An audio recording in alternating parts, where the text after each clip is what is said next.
అందరికీ నమస్కారం. రాష్ట్ర ప్రజలకి, శ్రేయభిలాషులకి, ప్రతి ఒక్కళ్ళకి ఇప్పుడు మన రాష్ట్ర ప్రజలు ఒకటి ఆలోచించి మాట్లాడండి, చెప్పండి. ఆయన వీడియోలు చాలా వరకు వినే ఉంటారు.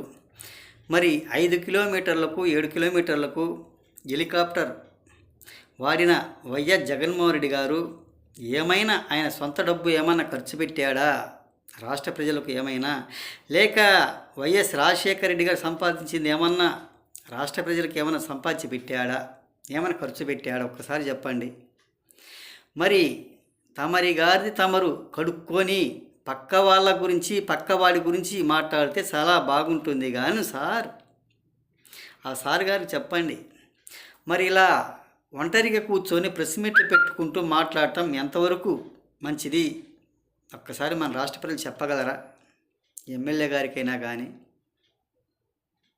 మరి అసెంబ్లీకి వెళ్ళి మాట్లాడితే సమాధానం వాళ్ళు చెప్తారు, వాళ్ళు వేసే ప్రశ్నలకు మీరు సమాధానం చెప్పవచ్చు. కానీ అసెంబ్లీకి వెళ్ళరు, ఒంటరిగా కూర్చొని ఒంటరిగా మాట్లాడుకుంటూ ఉంటే ఎంతవరకు మంచిది? నియోజకవర్గంలో ప్రజల గురించి ఆలోచించరు, రాష్ట్రంలో ప్రజల గురించి ఆలోచించరు. మీ జగన్మోహన్ రెడ్డి గారు ఇలా ఒంటరి కూర్చొని ప్రెస్ మీట్లు పెట్టుకుంటుంటే ఎవరు సమాధానం చెప్తారు? ఎవరు చెప్పలేరు కదా. ఒక్కసారి ఆలోచించుకోండి. అసెంబ్లీకి వెళ్ళే ధైర్యం లేదు, అసెంబ్లీలో కూర్చునే ధైర్యం లేదు, అసెంబ్లీలో కూర్చొని మాట్లాడే దమ్ము లేదు. ఇటు పనికిమాలిన మాటలు మాట్లాడుకుంటూ ఇటువంటి ప్రెస్ మీట్లు పెట్టుకుంటూ ఒక నిరుద్యోగులను వెంట పెట్టుకొని ఈ ఉద్యోగాల గురించి మాట్లాడటం ఎంతవరకు సబాబు ఒకసారి ఆలోచించి చెప్పండి. వాళ్ళకు ఏది ఏమైనా వాళ్ళకి తెలియదు, అర్థం కాదు. చిన్న చిత్తగా వాళ్ళని వెంట పెట్టుకొని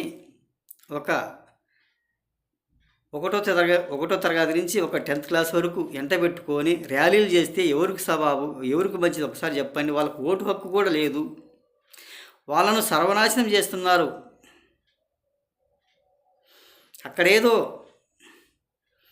ఒక స్కూల్ పిల్లలు వెంట వేసుకొని ర్యాలీలు చేస్తూ ఉంటారంట. మరి వాళ్ళకి ఎంతవరకు బుద్ధి జ్ఞానం లేదో, టీచర్లైనా ఒక ఉపాధ్యాయులైనా ఎందుకు పంపించారు, ఏం పనికి పంపించినారో వాళ్ళ జీవితాలు సర్వనాశనం చేస్తున్నారు. రోడ్లను బట్టి తిప్పుకుంటూ వాళ్ళకి ఏం తెలుసు, కనీసం ఓటు హక్కు కూడా లేదు. వాళ్ళ జీవితాలు ఆడుకుంటున్నారు, వాళ్ళ జీవితాలు సర్వనాశనం చేసేటట్టుగా మీరు ఇలా తీర్చిదిద్దుతున్నారు, ఇలా పనికిమాలిన పనులు చేస్తున్నారు, ఇటువంటి ప్రెస్ మీట్లు పెడుతున్నారు. అది చాలా మంచిది కాదు కదా. ఒకసారి ఆలోచించుకోండి. ఏది మాట్లాడాలన్నా అసెంబ్లీకి వెళ్ళండి, అసెంబ్లీలో మాట్లాడండి. అసెంబ్లీకి వెళ్ళే ధైర్యం లేదు, అసెంబ్లీలో మాట్లాడాల్సిన ధైర్యం కూడా లేదు మీకు. అసెంబ్లీకి వెళ్ళడానికి కూడా మీకు ప్రతిపక్ష హోదా లేదు కదా. అసెంబ్లీకి వెళ్తే ప్రతిపక్ష హోదా కావాలంటారు, అసెంబ్లీకి వెళ్తే ప్రతిపక్ష హోదా ఎవరిస్తారు? రాష్ట్ర ప్రజలు ఇవ్వాలి. రాష్ట్ర ప్రజలు ప్రతిపక్ష హోదా లేకుండా చేశారు. ఇలా ఒంటరి కూర్చొని అటువంటి మాటలు మాట్లాడుకుంటూ జనాలు రెచ్చగొట్టాలని ఎలా రెచ్చిపోతారు ఒకసారి ఆలోచించండి. విద్యార్థుల జీవితాలు సర్వనాశనం చేస్తున్నారు, ర్యాలీలు చేసుకుంటూ.